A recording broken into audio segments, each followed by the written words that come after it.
Morning, everyone. This is the April 11th Public Health and Safety meeting, on the meeting to order.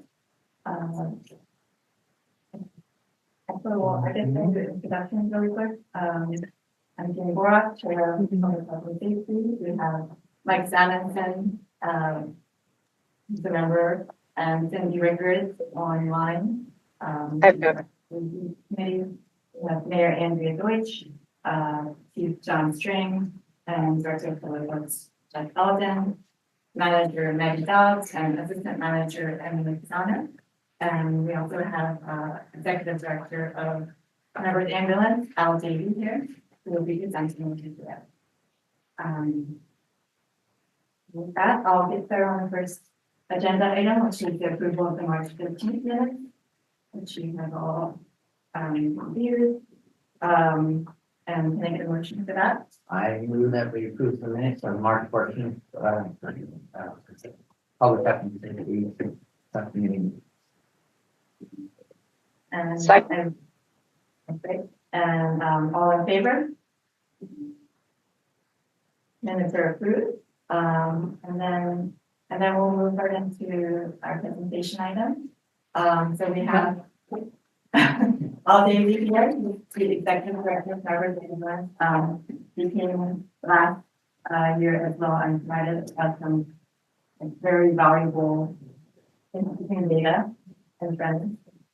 So that. Also, just to give you a little bit of context, we will be talking about AED replacement in our parts, whether that's feasible or not. Did we lose connection? Oh, microphone, it changed that. No, I think it connected. It had become unplugged. So I think it's up and running now. Okay, Just better within someone's thing. but yeah, we'll be talking about that later, so we'll be interested in. No, happy to, we do, Yeah. I'll explain our AED program as part of what NARC does. Is this where they stay there? Sit, I don't You know know. what, you can Wherever. actually sit here. It just feels like, weird. Okay, I'll sit, if you don't mind. So simply put, playing the role of all right. So I was here when I looked at my last set of data for you guys. I was here about 15 months ago, so it's great. I mean, this kind of thing where we kind of check in is terrific. We do it for all our other municipalities except Lower Merion. We did it last year, but their health and safety is much more of a group of department heads. They don't really, they are worried about what their budgets hit, not so much us. But as our namesake, this is a slide that should look familiar. We update it every year, but basically just some of the increases. But Narberth Ambulance, as we bear your name, we celebrated our 80th year last year, which was terrific.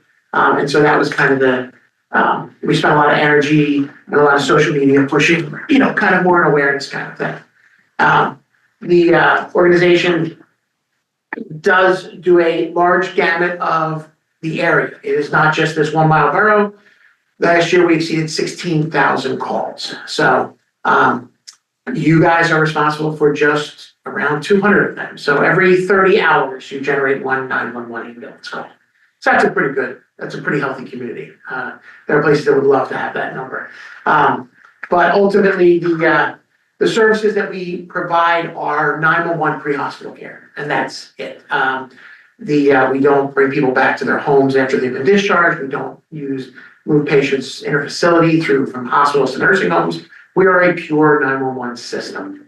Other places will do other things to kind of generate income or diversify their workforce.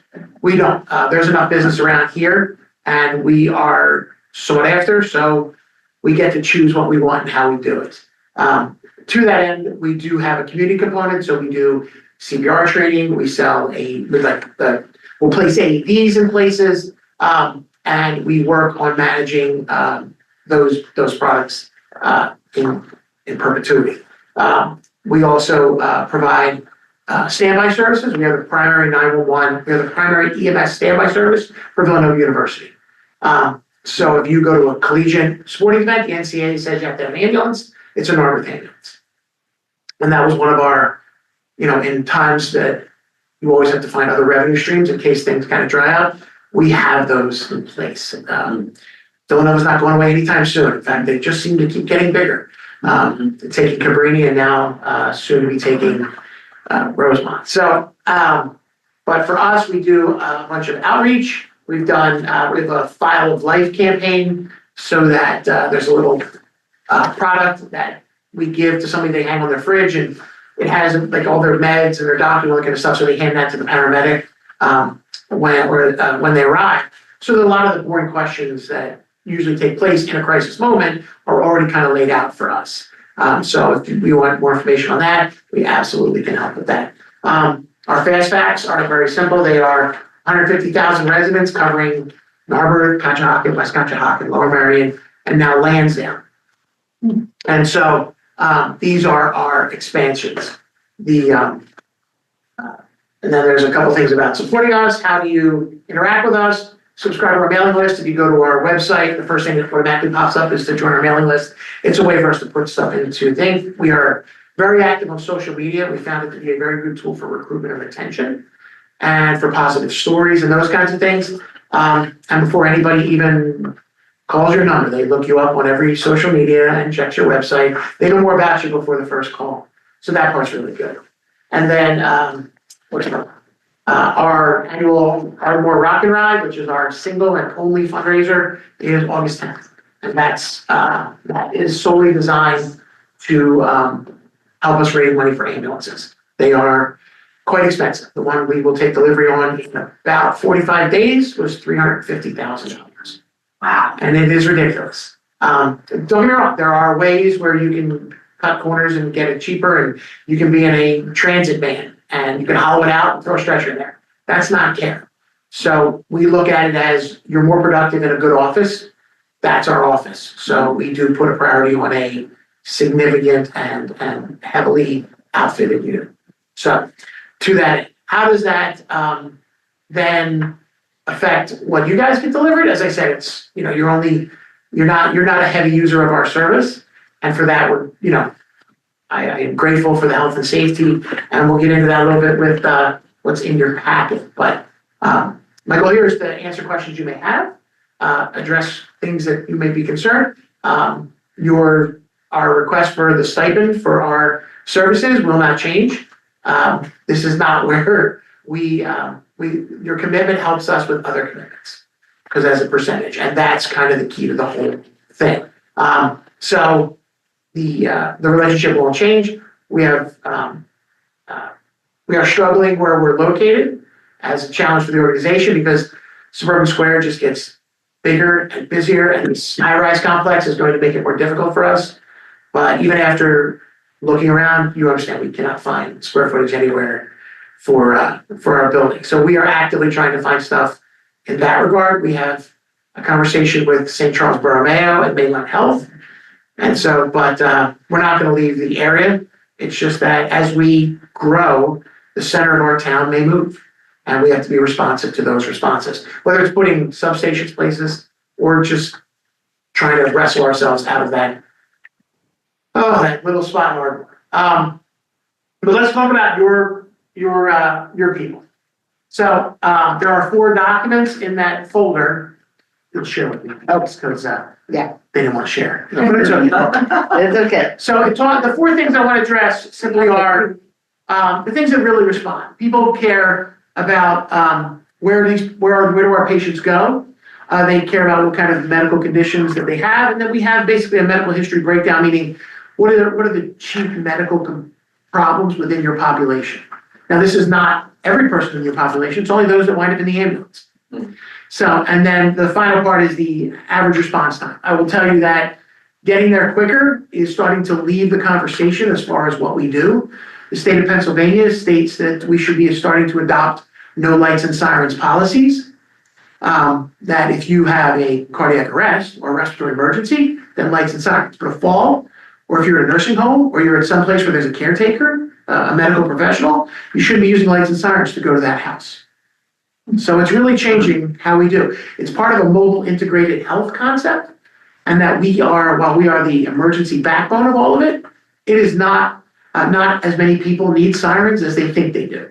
Just like people think if they go into the hospital on the stretcher, they'll go right back, and they don't. I will tell you, the fails of the local health systems is struggling. DCMH's closure has put a huge burden on Lankenau. What we call wall time, which is how long when we get to the hospital to when we get to a bed to put a patient on, we lean against the wall.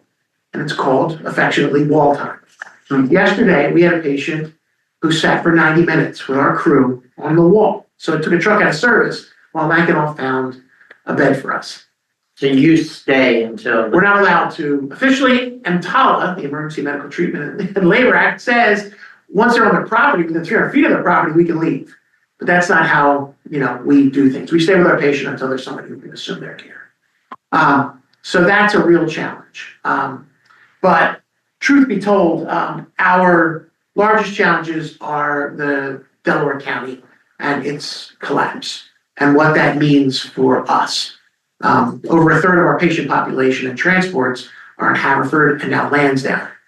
And, 4 times now we've gone to DEFCON 5 as Crozier is expected to close, because Crozier not only is a hospital, but it provides almost 40% of the 911 services in Delaware County. So these people lose their ambulances. Our largest abuser of said system is Upper Darby. And Upper Darby is completely supported by that health system.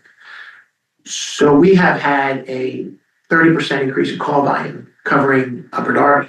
And again, that pulls resources from not so much Lower Marion, which is good, but it does pull our Haverford units, it does pull our Lansdowne truck to kind of do this mutual aid. And that is a state protocol that says we have to go.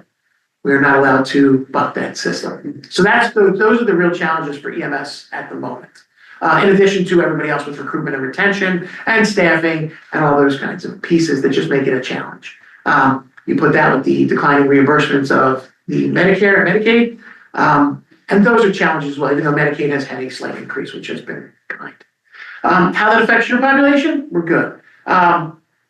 So we're delighted. You can see from your destination that of the 190 people who go to the hospital, there's 222, 63 don't actually even go to the hospital. But you're putting 115 in Lankenau and about 40 at Bryn Mawr. And that's most of your population. We do go to CHOP and HUP. We've taken people to Presby as a trauma center. And there's even one here from Pennsylvania Hospital. So I'm sure that was a specific treatment that was needed. As far as our average response time, we're averaging 7 minutes and 13 seconds. So that puts us below the AHA's recommendation of 8 minutes. But even that is a guideline, not so much a hard and fast rule, but it's a metric for us. We saw our numbers increasing over time. And about a month ago, we added what's called a float truck, meaning we're getting pulled in all their other things. So we put up an extra ambulance just in case. And that thing runs just as much, unfortunately. So, but our job is not to stabilize the region. It's not a profitable business. And so we are not trying to do that.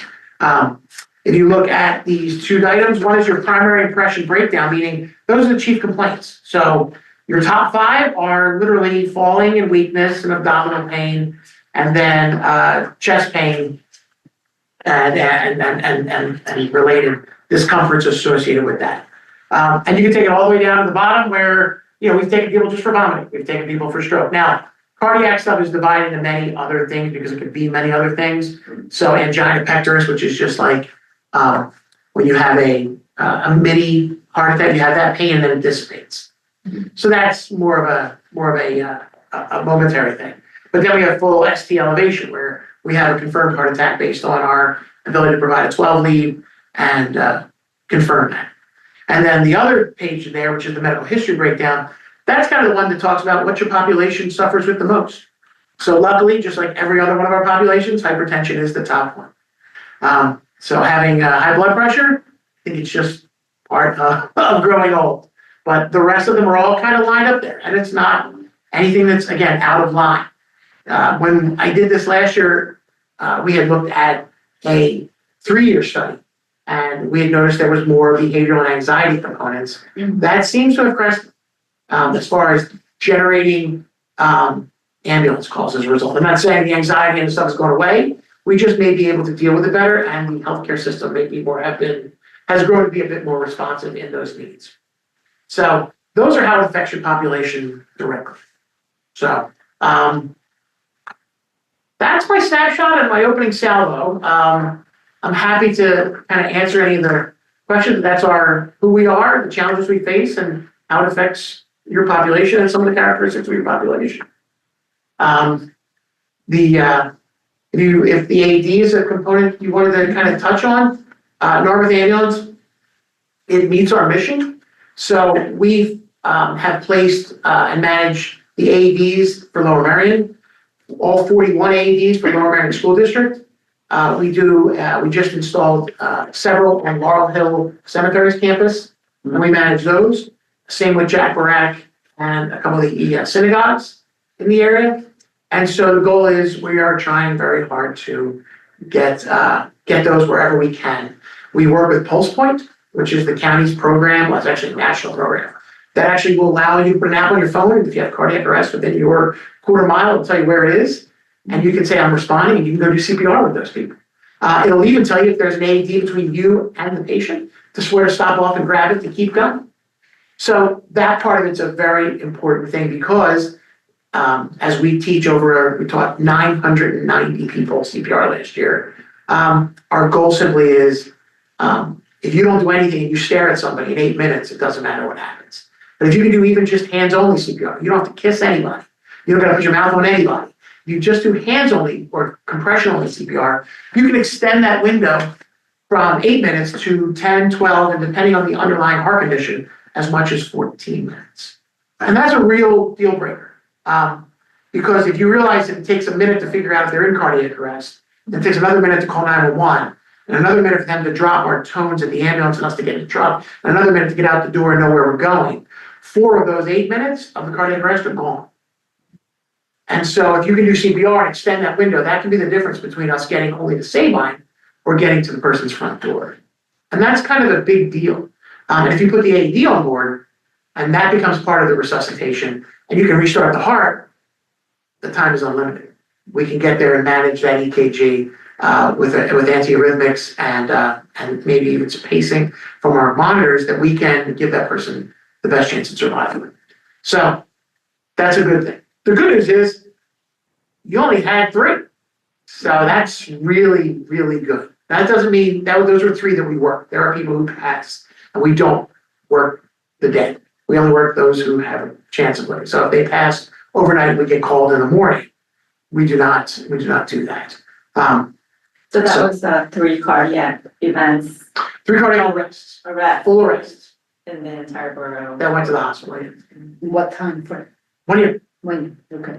So And the numbers we're looking at here are, everything is January to December 2024. gotcha. I was curious as to whether you guys have the data of what your emergency response time was to, like, say, Narberth Park. Like, how long would it take you guys to respond to? We could query it by the address, because, that's a pull and a drop down that the county would use. But if we're at 7 minutes to your overall township, we could run a query for just that address. But I know it's going to be less than 7 minutes. It's closer than the farthest reaches of your borough. I think where Jane's probably going is, we've been asked to put AEDs in. Sure, everybody thinks AEDs are great, yeah.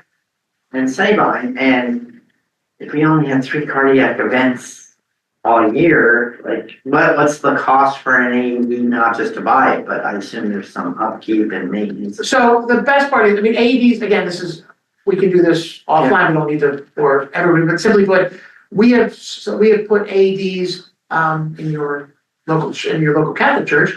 We put an AED in there and it was refurbished. So you can buy secondary market AEDs, they run about $750, $800. You can then get top of the line, great stuff, which is about $1,800. And that's it.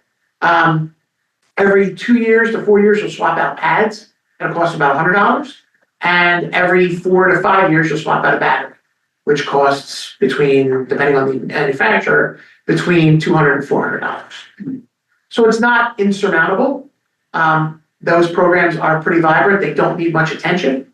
There's an AED called the Avive that literally, it's Wi-Fi enabled and cellular enabled, you pay $200 a year. And you, from your laptop, you can look and see what the status of the battery is. If it's been stolen, it'll track it, like it's crazy. We do notice with the ones that are in Lower Merion, the ones that are in outdoor, the battery fails about 12 to 18 months sooner because of the temperature fluctuations. So if it's an outdoor product, the school district has placed them on outdoor sheds, but then they basically hollow out the back, so the air in the shed, it kind of makes more of an equilibrium and saves that battery. But it's a guarantee that from January or February, I'm going to get a call that the AED is broken. And it's because the temperature drops below the operating temperature range. And the AED does its daily self-test, tells it that it's broken. And then by the time we got there the next day, the sun has warmed it, everything is fine. But what we do find is that the battery those freeze and thaw cycles are not good for a battery, just like any battery. So would you say, a mobile AED might be better for a Narberth Park? Look, I do believe that an AED is only as good as who can use it. So that was gonna be my next question. So- How often do you have a situation where, the AED is right there, but nobody knows how to use it? Rare. Normally, for Lower Merion, if it's in a school, those Right. people are trained. They're trained. If it's in if it's in an office complex where there's, security, they're trained. And we train City Avenue Special Service District, so wherever there's an AED, those guys know where to grab it and start. So that part works. So it is not so much about the tool, it is sometimes about the town. But the idea is that more people are, when we teach 990 people, there's that many more people who want to help. And an AED is very easy to use. In fact, even without any training, it can be used. It's better if it's part of an integrated training. However, when it shows up, it is used. We don't find them to be ignored. When we get to, they may be, it might be sticking to their head, they might be trying to pull it back, they don't know what to do, but they've got it there. But what we have found is, police response and their AEDs, they're the trained people, they also have the equipment, and they can deploy it. And because, unlike an ambulance, we sit in a building and wait for the ambulance call. Us driving around does not prevent heart attacks. But police drive around, prevent crime. So their sector ability, their movable ability means that they're gonna cut down on the response time. So their proximity to those things and having those in their cars. I mean, We have them in their view. this is what I'm struggling with, seems to me our police have them in their units. Is there really need to have a stationary one in each of our? Well, you can do it for optics. I will tell you that you do it. Lower Merion has them in their vehicles as well, right? Correct, yeah. Okay. So they have a combination. They put it in their parks, they put it in where you want it is high activity or high elderly. And if you have elderly and activity, that's a golf course, woo, that's the one we want. Yeah. But ultimately, our goal is to put it where there's activity, because should the person drop, the best thing is have that as fast as possible. So the fact that, there's one in this building, I just walked past it, and that's within 30 yards of, the park and the basketball courts. But this building is generally locked at night. Again, that's a And, concern. and so if somebody has a need for it when the building is locked, then they have to go to the fire station to open the building to get in, and that's each We'll be one. there. Yeah, each one takes. So, again, this is a $2,000 cost, and if you prorate it annually, you're gonna spend $1,000, a year, every 2 years. But once it's set up, then it's only a couple $100 and they last about 7 to 10 years. So this is not a large part, but if you want to, it's low hanging fruit. So, Can I just make a quick comment? I'm sorry. Folks have been asking for this in the park, for 8 years. And I'm happy to hear we've only had 3 calls for cardiac issues, but I think it only takes 1. I imagine us setting up a scenario where if we are to put one in the park, as if folks have asked for, perhaps we can, with our park usage permits for reoccurring users, the basketball teams, the NAA, the adult baseball leagues that come, perhaps that can be part of that permitting process, right? That they need to be certified or go through CPR and be able to use that ADU. Yeah, Oh, I lost. No, you quieted the room, it was good. yeah, I like that idea. You want to, you wanna have soccer games out on the field. A lot of parents, somebody's gotta be trained on the AED. Sure, How long does it take? Is it like an hour or? So we don't train just the AED, because it has to be part of it, CPR. but we have CPR called, the AHA has a thing called Friends and Family, and the Friends and Family class takes like 45 minutes. Oh, great, yeah. And So- Norwood Ambulance provides those workshops or training. Yeah, no, I mean, our mannequins travel, we do, again, you don't come to us most of the time, we will take our mannequins, they're in luggage carriers, they roll, they're very nice. But we did one in, South Ardmore Park, where we did on the basketball court. We had to do it early in the morning, because once the sun hit, the asphalt got very hot. But at 10 a.m., we did a 1 hour class and taught a whole bunch of people, for those little leagues, and that was a big deal for them.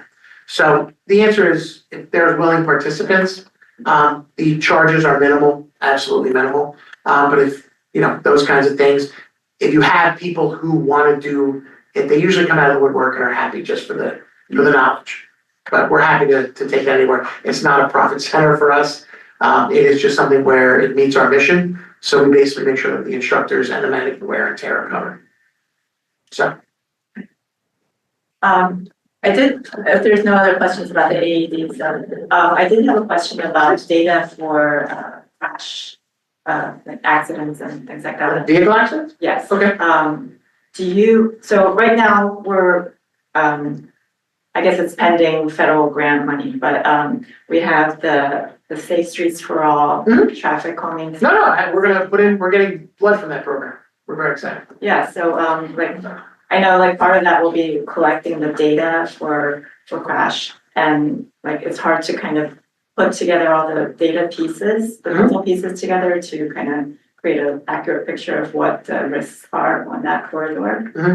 So I was just wondering, like, if you could provide any insight as to, do you have like GPS coordinates of like where the crashes happen and when? Our software is not that robust.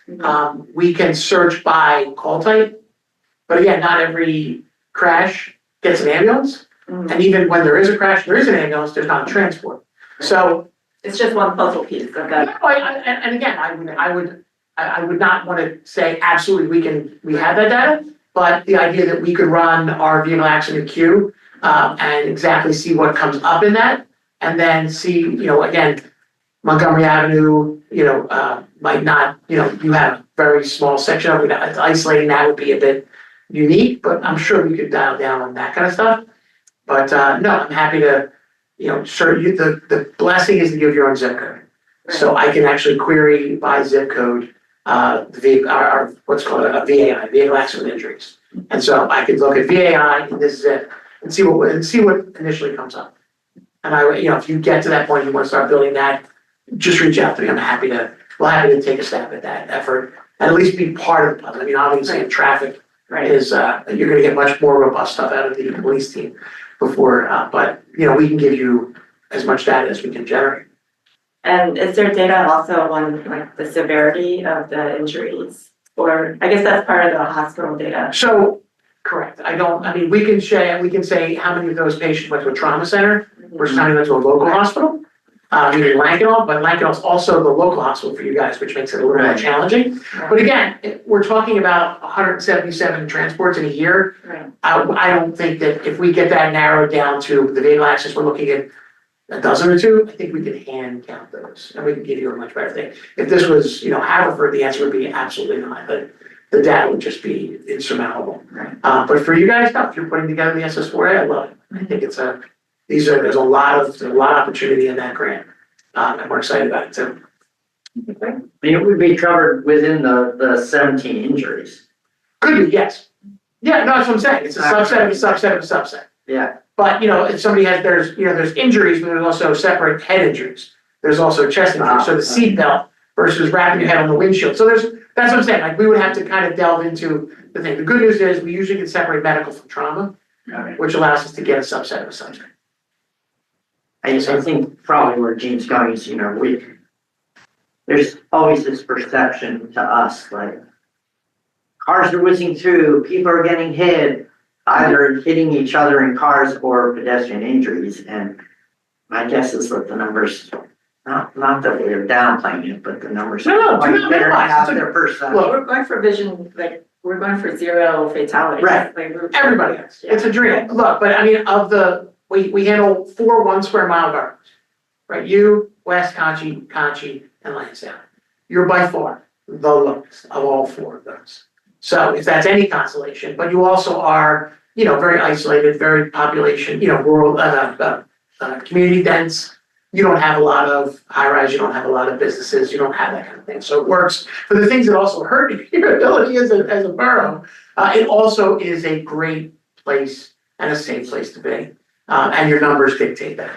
So, And I remember last year, we talked a lot about, and it came up the other day in the county forum about, aging in place, and one of the things that the numbers sort of suggested, at least last year, is a lot, and not insignificant number of injuries in place, among the older population. So that's still, in Montgomery County, Lower Merion is the oldest population in the county. You are actually lumped into that same stat. so it's Lower Merion and Narberth. Lower Merion and Narberth are the oldest. I mean, I don't know, I would have to run your ages specifically, but Lower Merion is the oldest population in the entire county.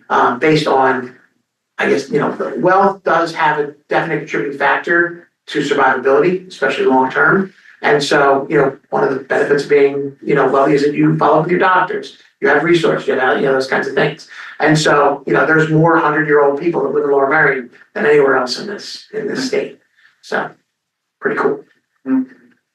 Also looking forward to the mainline bike race. My kids did the family. Did they?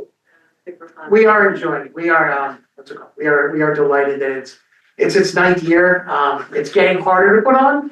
Some of the sponsorships are drying up. This is not an environment where people are benevolent. It's a little scary right now. And corporations and those kinds of things are challenging, but we are committed, and the robust music stages will continue, and the USA Cycling has made it a career. Once we get to the 10th year, we actually become part of their circuit. So the question is, if we, can we keep this going? We'll just get more and more attraction. We'll get higher level racers, and it's the last criterion of the year for the Super Bowl, which is in Doylestown. So. I have a question about budgets. In the current proposed budget in the federal budget, there is a proposed cut to Medicaid of $880 billion, $880 million. Do you anticipate those cuts affecting you at all? So federal Medicare is not so much our issue as in the state Medicaid. Okay, I'm sorry, not Medicaid, is what I meant. Medicaid, right. So a cut to the federal thing, how much will that affect? Does it roll the state? downhill? It does. Yeah, The question is, the Medicaid used to pay us pennies on the dollar. And after 3 years ago, they came through and basically really increased how much it costs, because they realized the people who use the most services, it was just they were right. getting. These are the people that need your They do. ambulance. They have no other resources. So no, that's a concern. However, the state is committed with that increase that they realize the value of it. So I believe that other things might be cut before 911 ambulance will be cut. Okay, I have optimism there. I don't know if that's reality. okay, so reality is it possible to, No, our concern is that Dr. Oz has been promoted as the head of Medicare. And has discussed revolutionary resets. So for us, there's a conversation of what's called ET3, which is the Emergency Transport thing, Emergency Treatment and Transport Act. And all that is that I don't have to take you to a hospital anymore. I can take you to urgent care. If you're having an alcohol withdrawal, I can take you to a rehab, and I can receive payments from different locations. That's where I think our energy will go. I think the good news is Medicare moves at a snail's pace. So I don't know if any of those great sweeping changes will take place in a 4-year presidential term. So we'll see where things go. But the bigger issue I have is that private insurers have just decimated their reimbursements, and that high deductible plans are a large staple of what most private insurers are now doing. Mhm. And so the person who's on the hook for the first $5,000 of their healthcare, yeah, there are plans that go up to $18,500. And so the first charge that comes in, this is me, you called me first. Right. So immediately I take you to the hospital, I bill you, and the high deductible kicks in, and now you owe an ambulance bill. Okay, and And that's about $1,800 to $2,000? It varies, but we're in that somewhere, depending on the level of care you were provided, $1,300 to $2,000, yeah. Is our It's a lot cost. harder to get it from the individual, I assume, then. It's quite difficult. It's, again, you take a person who had a crisis at the worst moment, we're usually hitting them within 30 days, they're probably not even done their, whatever the medical problem was. They may not be clear of it, still managing it, and now the bills are starting to roll in. It is difficult. That's why we have our own billing team in-house, because they need to speak to a human being, they need to understand. And we place people on, 12 and 24-month payment plans, just to make the burden not so bad. But, we don't want them to be worried about, well, what if I call now? 911 is not a time where you should be nervous. It's a tough component. Those who have insurance, even the good insurers, make it difficult for us to receive reimbursement by sending checks to families and direct to their homes, not directly to us. There is direct pay legislation in the state right now that we hope has energy that will allow that to stop. So there's lots of changes. So all of these policies roll downhill to your funnel to your bottom line. It is, and like 20% of our patient population is private insured. Okay.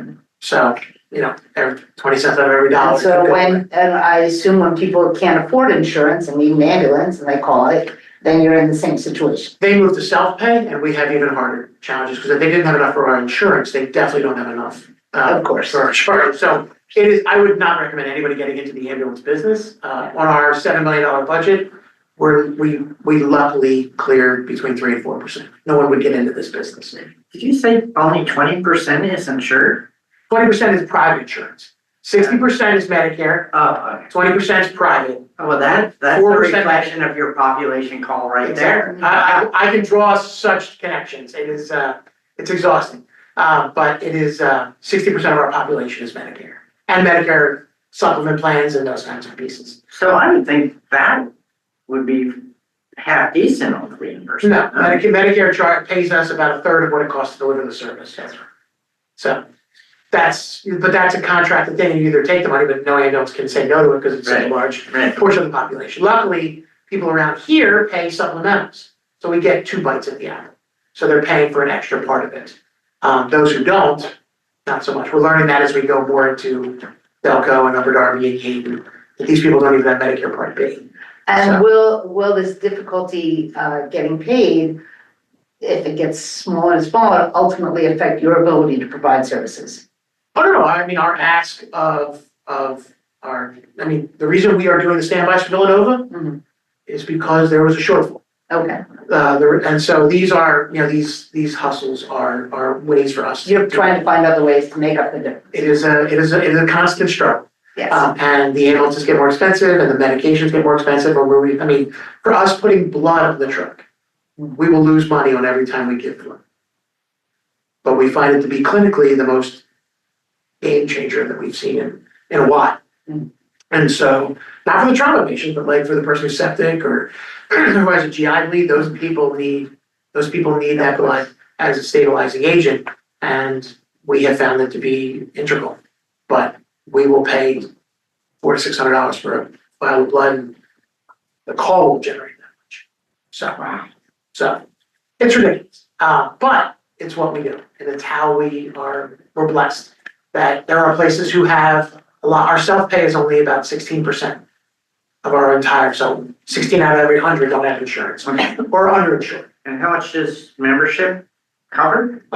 If you just join our membership, if every person in all of our 6 municipalities just bought the membership, Yeah. this would not be an issue. Right, So but what percentage, do you have a sense of what percentage? we send out 35,000 addresses, we get 4,000 subscribers. It's better than I would have. No, again, very lucky. Yeah. And we have people who go out and do the talks, and we do a lot of community engagement. We're in civic associations, we do chats, we are active, it's an active process. If you think people are just gonna be benevolent, they aren't. Yeah, I'm thinking, like Narberth Day. It would be really, I don't know if you're usually there and kind of. Oh, we are. able. Yeah. Yeah, We don't do a table, we do with our ambulance, we don't, if it's one of those things where if there are slots, we're absolutely happy, we have great swag, we have great tablecloths, we can really bling it up. It's weird because we sit on this combination of, people think we're part of your township and your taxes, and we're not. well, that, Conventionally, I mean, I'll be honest, until like 10 years ago, I never paid membership because I didn't get it. Yeah. And then all of a sudden, I think, whatever it and we're was, in I Narberth, thought, which works. yeah. This doesn't work when I'm in Conshohocken, they go, why is Narberth here? Yeah, And I'm like, we've been here for 15 years. Yeah. I think you should have figured it out by now, but a lot of our press release starts with an education. So, Well, it's a really important service, and I think you guys do a great job running the whole program. And this was a lot of valuable information, so thank you. look, it's a handful. And again, if there's any specific things you want to go through or any things you want to start, working towards, this health and safety is kind of where things jump off. Happy to help in any way. Again, we've been here for 80 years. We'll be with you as long as you'll have us. Appreciate it. Thank you. I want to figure out a way to increase your membership in Narberth. Us too. How we can do that in a proactive way, because, fundraising, if It you don't is. ask, you don't get, and if No, you no. ask, and you ask a second time, Mhm. usually it's 3S, gets you the. We call it 3 cries in a bucket. Oh, You have to there make you go. somebody Thank feel you. compassionate 3 times and then, or take them 3 times, and all of a sudden they realize, 3 cries in a bucket. Yeah. Is our kind of our spiel, but Yeah. look, there are townships that are having trouble staffing their EMS, and as we get more up, in Montgomery County, like up 422's corridor, it's tougher out there. They're putting millage and all those kinds of burdens on their tax base. You don't need any more burdens at this point. And again, because you're calling, you're not really burdening the system, how can we even begin to think of those, of putting that kind of pressure on already an exhausted, tax base? So, if things change, we'll get back to you. But for the moment, for the next, at least the next foreseeable future, I think we're in good shape. All right, thank you. All right. Have to move on. Thanks, Al. I can't believe I did 30 minutes. All right, good? Yeah. Thanks, guys. Thank you very All right. much. So that was- Enjoy your day. Thank you. So we'll move on to the next agenda item, which is the traffic calming policy. So just to give a little bit of background, Chief John String and I worked together to develop this initial direction for a proposed traffic calming and safety policy for Narberth, and which was shared with you all last week. And hopefully everyone has had a chance to look at that and review it. I want to hear, your feedback, any ideas, questions, and priorities as we shape this policy moving forward together. And so I'll just give a brief context. The policy is meant to respond to, we're getting a lot of response or requests for traffic calming. And we're getting more and more as time goes on. So, and those are for issues for speeding, cut through, traffic, to pedestrian safety and things like that. And so this policy will essentially give us a clear, fair framework for processing those requests. And it will also, it can also be developed alongside, Maggie Dobbs also suggested that Montgomery County Planning Commission already has traffic calming policy templates and resources that we could use as a starting point as well. So we can use that as a resource too, and then work with the police department and public works, and then get input from this committee, and then also work with the fire department and make sure that the policy works for them as well. And then we also have the Lower Marion and Narberth Active Transportation Plan, and that's being finalized as we speak. So this would need to align with those goals as well.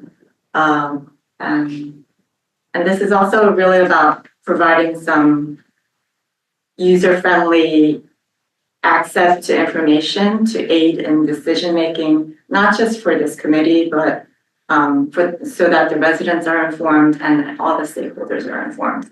And then using our resources, our limited resources that we have strategically, to make sure that we're moving not just reactive to every resident request, but more proactively and strategically. So before I go further, like any like initial reactions or questions about the policy approach? Just a couple of, I guess, overall thoughts when I reviewed it. One was, since we're going to integrate it with the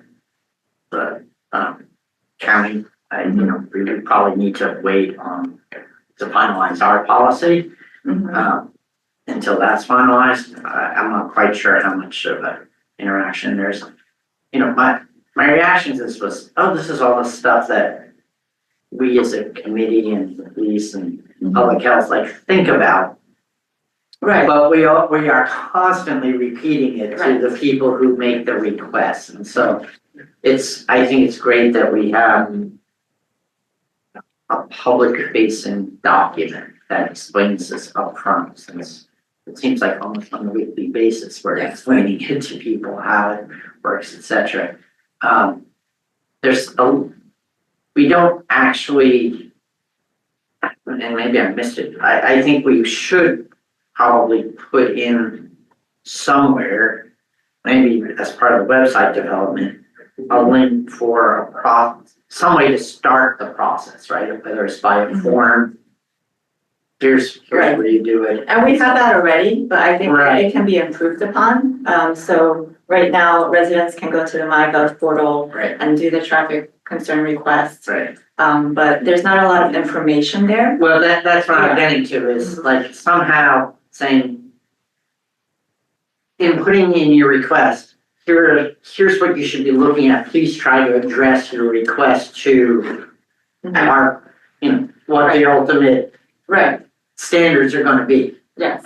So I think that would be very helpful to educate the public on what tools we have available, what criteria we're using to make those decisions. And then Chief John Strang also suggested that we have a lot of data for speeds and volume and things like that we've collected over the years for all of these streets, and to have that available on our website that the public has access to, that would be helpful as well to help that decision making. Jean, I'm sorry, my only comment is, this is the number or top 3 issue of residents. As we talk about increasing density, we should also be talking about how we're going to continue to calm that traffic and recognize that this is not a Narberth problem. This is an American driving culture. And I do agree that the current system that we have, every street, there is going to be 3 neighbors that come forward to us. So we should think more comprehensively and globally on how we're going to, again, tackle what is an American driving culture. Nothing unique to Narberth, and nothing that our Narberth police are going to solve. So we need to think more strategically about how we can use the built environment to slow and calm traffic. I would ask, though, that we really do stay focused on Haverford Avenue and those businesses. For years, folks and the small businesses have said we are increasingly concerned with the streeteries and the public station circle and plaza and events on traffic calming in those spaces. And I know that's a little bit different than the residential streets, but I just do want to lift up that concern. Yeah, absolutely. I think the policy will need to look at not just resident requested traffic concerns, but also what the borough identifies are priorities. So if Haverford Avenue, I absolutely agree that's a priority to make that safe for pedestrian access. So just establishing a process for that, and I think that's important too. I agree. Cindy, you sort of touched on something that I said at the candidate forum the other night when we were talking about this, which is you can't put up 600 speed bumps through the borough. You know, part of this is on us as a community to really impress on our fellow community members the obligation for both, you know, take our speed limit seriously within the borough, and also, you know, extend just some common courtesy to people who, you know, when you have to play, you know, stop at the end of Iona to let the other car get through, you know, to take your street as a perfect example. You know, there are people who just very aggressively are coming down and you're like, there's not room for the two of us. Like, what's your problem, bud? Yeah, and that's where I think it's like we're trying to be countercultural, counter-American here in Narberth. We explored that we looked at reducing the speed limit to 15, which of course legally we can't do. We looked actually years ago at how can you reroute Waze and Google Maps, because Narberth is a cut through. So you're not even talking about Narberth residents. And I'm sure John String can speak to that about kind of how that traffic pattern unfolds as folks kind of cut through from Wynwood over to Montgomery Avenue. And Jean and actually Kimberly Vizik brought to us years ago that idea of urban tactics as traffic calming tools, things from, you know, planners to street art, etc. That when folks do not act civilly, at least we have the built environment and the infrastructure to cause them to slow down. I mean, you know, we used to have the Slow Down in Snarberth campaign. I think that's what it was, right? So, Yeah. you know, I mean, I do think that that sort of stuff can have an effect. Well, I do want to, I want to kind of touch on 4 themes, just to get, Yeah. I know we're running short on time, so maybe we won't get collective feedback today, but just to think, for you guys all to think about. And those things are the process, like what that process is going to look like, what criteria we use, and the actual solutions that we're considering about implementation. Actually, and then a 4th theme, which is the follow-up, and how do we budget for these things? So for the process, since our goal is to create a transparent process, and so how are we going to collect these requests? How are we going to evaluate them, prioritize them? So I'd really like to hear, just think about what that might look like, and how do we make that process more accessible to everyone and for all residents, and how do we process both the resident initiated requests and also the borough initiated requests. And then also thinking about what kind of community input, what threshold is required to move forward with a traffic calming request, and then balancing that resident input versus the data that we have for speed and volume and crash history. And then how do we provide that data on the website? And then Chief String also mentioned having thresholds for minimum timeframes before a new traffic study can be requested for the same location. So I think that's a good idea as well to incorporate. So, and then the second theme is the criteria. So we'll need to think about how we want to prioritize which interventions are going to happen first. And that criteria can include things like the cost of the project or the expected impact, or based on data, the speed, volume, and crash data. And it can also be dependent on things like the resident support threshold or proximity to schools and parks. And then, so I really want to hear from the committee how you feel about what matters in that and which factors carry the most weight in deciding what gets addressed first. And are there specific locations that should be considered earlier? things like that. And if there's any other metrics to add beyond that. And then, in terms of the solutions, so what we see this policy outlining is kind of a whole list of potential solutions that can be used, from speed humps to bump outs to enforcement to whatever it might be. But it will also include details about the costs, the pros and cons of each implementation, what kind of streets that they might be best suited for. And I also think that it should probably incorporate shade trees, landscaping, those kind of measures as well. So I'd like the committee to think about, what kind of improvements are to Narberth scale, because we can't do these like very expensive projects and build outs and things like that. And so what is more appropriate for Narberth to handle? And then any things to avoid, concerns to be aware of. And if you think of any other traffic calming tools that aren't listed in this document that has worked somewhere else, we might want to think about things that have come up in conversation before, which is the street art mural in Haverford Avenue. Is that something that we want to put in the toolbox? So I'd encourage everyone to give thought to that.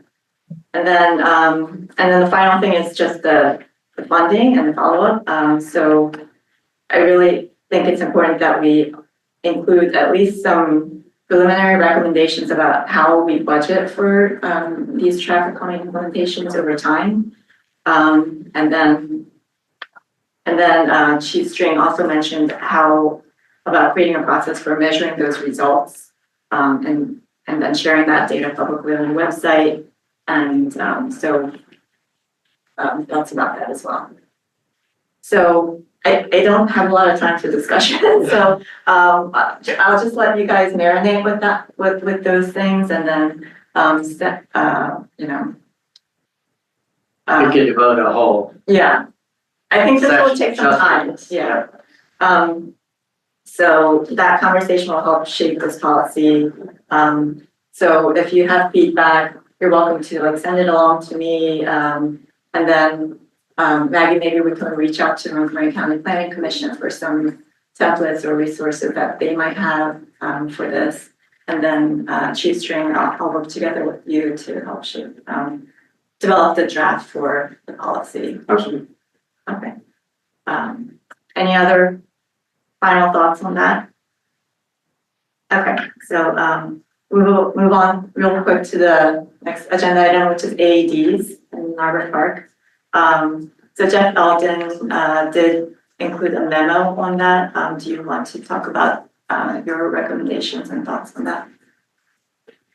Yeah, now this is something that, in my 5 years here, we've been hearing from Parks and Rec, from the infrastructure, from the users of our field. Our biggest single concern is someone tampering with it or taking it, and I'm sure there's data out there, that can prove me wrong that they aren't tampered with or aren't stolen. But if we had a porta potty that was stolen, so I put nothing past people at this park, I'm just very hesitant on installing them in the park. Either at the gazebo on our borough building where the cop cars park on that exterior wall, but I would try to avoid the field house, the basketball court, it has to be somewhere where we can see it at all times. Mm-hmm. And sorry, where did you say those locations might be? Either the gazebo on our shop wall here, which is right out back of where the cop cars are parked at. I would be hesitant to put them on the field house, on the basketball court, near the baseball field. I would want them closer to our parking lot, to our building here, if we were to put them out. And Chief String, did you have any thoughts on that as well? It's an obvious concern that, we are putting an expensive piece of equipment out there that unless we get the really expensive one that we could possibly track, we are running the risk of someone coming up and taking it and no tampering with it. So, because even just someone taking it out and throwing it in when it's raining destroys it, it's going to be a loss for the borough. So it's obviously a consideration point. And we do have mobile units with the police vehicles and with Public Works. And we have a unit here in Borough Hall, and the fire department. the fire department has one too. Jean. Oh, go ahead, Cindy. No, I'm sorry to interrupt. There's always this little delay on the cell phone. But if we were to keep it inside of the field house, then all of the recurring users would theoretically have access to that field house during the time of their sport. So we could avoid it being in the public, which I know then presents some additional problems. But if we kept with a program where if you were a reoccurring user, an AA, baseball, basketball, you would have that access and could quickly enter the field house with a key fob, correct? Well, it shouldn't be in a locked field house though, right? Or are you saying like outside the field house? No, I'm saying I very much hear the concern of it's an expensive piece of equipment, and I was unaware that a porta potty was stolen. That is impressive on so many fronts, and I think the person should be able to keep the porta potty. In just kind of a compromise of, a numbers game, right? Is that the leaders that are coordinating these leagues, these reoccurring users, will have a key, should have a key or access to that field house. So in a case of an emergency, they could unlock the field house and get that mobile AED unit. So it's not, again, out of a wall, but there is access to a coordinating body. Or put it where we have a camera that if it's stolen, at least the police can pull those footage. Yeah, I mean, I would prioritize access over, Theft. I just feel like that provides some barriers for access to the AED. Yeah, absolutely. It's just kind of a thinking, could we mitigate the theft concern? But it then creates a barrier for access. Agreed. That's why I was struggling, asking the question. We've got some right around here anyway, what's the marginal benefit to having an additional one actually physically in the park where it might get destroyed? Mm-hmm. And I guess you have to weigh the likelihood of it being destroyed too. I certainly don't want anybody ever to come and say, my husband, my wife, my kid had a heart attack and there was no AED right there. Therefore, you killed my kid. But there's one 500 feet away Right. in the police station or right outside. If they had called 911, it would have happened anyway. Looking at the data that Al David just presented to us, and then also knowing that their response time to Narberth Park, and then knowing what we currently have available to us, and maybe it's the idea that a mobile AED would be a better idea than having something that's outside and needs to be replaced constantly. I kind of agree with Al Davy that it's more about optics rather than actual. Yeah, I became less convinced that we needed after his presentation. So I want to So think about this. Can I agree with you with the optics of it, but we hear this all the time, and I do think it gives folks some level of comfort. Can you imagine a scenario where we purchased a mobile unit and left it with the houseman, and that when the reoccurring users filled out their permit, when they showed proof that they had been trained on this, that part of the process was they came and signed out that AED and kept it with their baseball leagues, their games, their, at the courts, and then signed it back in with the houseman? We pay to have someone at the borough 24/7 with the houseman. Can we utilize that existing structure? I think the only concern would be if they are at a fire or something, now you have this equipment and, you know, at the end of their event, they can't get hold of somebody. You know, so. Yeah, true. Yeah, true. But I feel like we can work around that, right? There's, in the event that that were to happen, again, nothing's going to be perfect, but that feels like one that we could work around. Someone could take home the mobile unit, pick it up the next day, or wait until the house person came back, or if there was an officer on call. Is an option or consideration to asking the repeated users Mhm. to, you know, I was surprised there's one for $750. You know, Right. if they donate, if we get like $150 from all the repeated users Mhm. to fund that and then use that as like a test. Mhm. Yeah. And then have them. Yeah. That's a great idea. Take ownership of that, or as a, I guess it's a test, you know, if we put it out there, based on what he's saying, you're most likely not going to do anything for at least a year, maybe 18 months for the pads and the battery. So if we can get it funded from the Yeah. regular users that would have access to it openly and it would benefit them directly. If we look and after a year and nothing's happened to it, then maybe the borough looks at, okay, this is a positive project and we can look to invest it long term. And that would be the pads, the battery, the updates and all. I mean, I think that sounds like a reasonable thing to explore. But I'm not, you know, we're not talking about a huge cost here. Right. I'm just trying to process whether there's actual value or whether it is really just optics. And not that optics doesn't have value in and of itself, but we do have to sort of prioritize how we spend our money. I kind of think that's one of those things that the two will never meet because, like you said earlier, it's that one person, you know, Right. on board that it doesn't matter the cost. They Right. use it right then. Yeah, And it's going to seem like an hour, even though it's yeah, a minute and a half.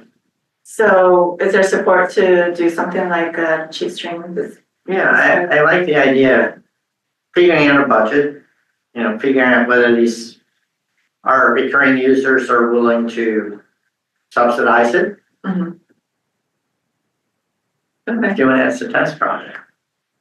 okay, I think that's a direction that we can Yeah. move forward with. And then, you know, we'd have to tell the folks, because we had a request to do it at Sabine too, so we can be like, well, we're gonna do it here first, see how it works. Right. Okay. And Mike, I would say with that, given those great data that we got back from the master park plan, I mean, the Sabine Park was used less than Shortridge and General Wayne. So I don't think we have the data to support the usage at Sabine. I think it's very appropriate to say we would pilot something at Narberth Park that does see so much foot traffic. I mean, and the other thing is, you know, we can go to Friends of Sabine and say, we made the recurrent users at Narberth Park pay for it. You know, if you want it to do it, you do your fundraiser, you pay for it, you know, we'll pay for the upkeep and the supplies. Okay. Hey, We have to move on. Yeah, We're running very behind schedule Yeah, today. yeah. So moving on to the next discussion item, the updates on the roadway projects. We have the Meeting House Lane and then 200 Price. Right, so just very briefly, we had sent letters out to the residents along Meeting House Lane, so we're gonna be proceeding with the installation. Jeff, do you have Probably any- next Tuesday or Wednesday. Great. As in 4 days from now. Yes. Cool. So notice has been going out, so we'll update you once that is installed. The Price Lane or Price Avenue, letters are gonna go out next week for that. Okay. And then we will coordinate with Public Works on, setting up a time. So I think we were looking at later in this month for installation for that. So really, we're flexible, so we'll kind of provide enough timeline to get the letters out and notice and awareness before we come in and start, making those changes. And as we discussed, this is going to be a pilot project. Yes.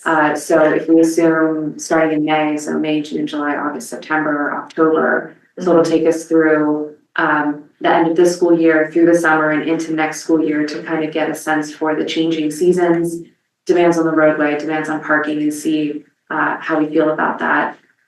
We had also talked about kind of coming up with a way for residents to provide feedback. So that's something that we will look at possibly implementing with our new website, but it might just need to be through our general inquiry that we have right now. So I need to coordinate with Kelsey about that website and how we can collect that feedback. But that's going to be incorporated into that letter. Okay, excellent. Thank you. Any questions on that? Okay, and then real quick, pedestrian bike accessibility.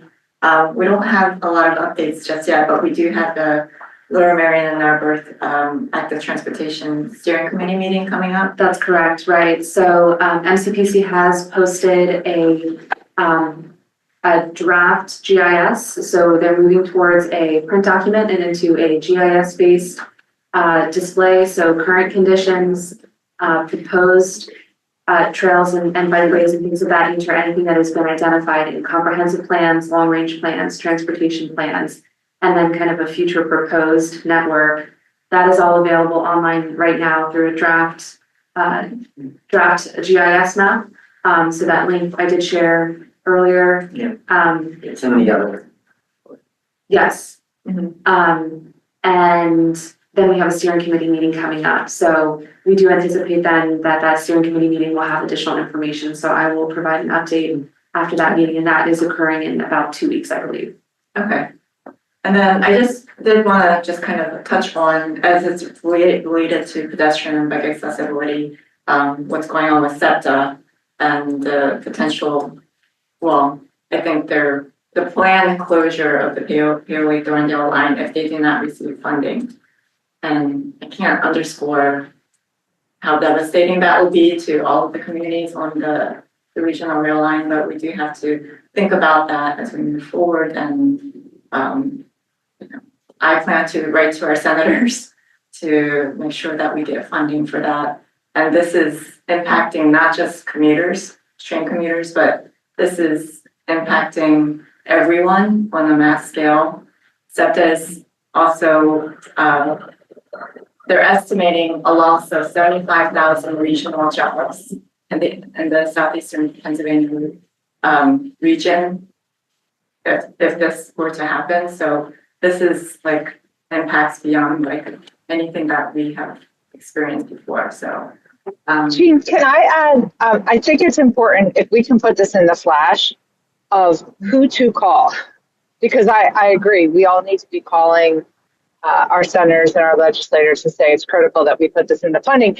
And I also want to note for folks that don't use SEPTA or public transportation, I think this is not an issue that affects me, our house prices would plummet if we lost our SEPTA line and our station at Narberth. It would absolutely affect the value of our homes. So even if you don't care about public transportation and you do care about the value of your house, I hope that encourages you to call and really insist that this budget line be prioritized.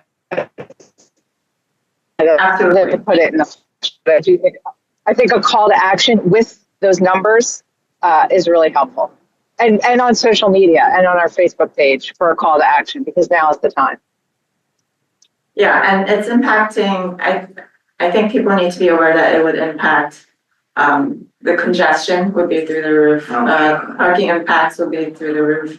And then our tax base, I really do think that is going to impact local municipalities like Narberth and and our budget for our government as well. So all of those things. Okay, and then I got lost on the. It wasn't on it. I think we're up to committee reports. Committee reports, we don't have any committee reports today, but we will, I expect to have some next month. I will just mention that the Shade Tree Commission is doing their planting day tomorrow morning at 9 a.m. I do believe they still may need some volunteers, so if anyone's available, it's great. And then departmental reports, anything from the police? Nothing that. Okay, great. And any public comment online? No, okay. then I'll take a motion to adjourn. I move to adjourn the April 11th, 2025 meeting. Second. Right, and then all he, our meeting is adjourned at 11:15 a.m.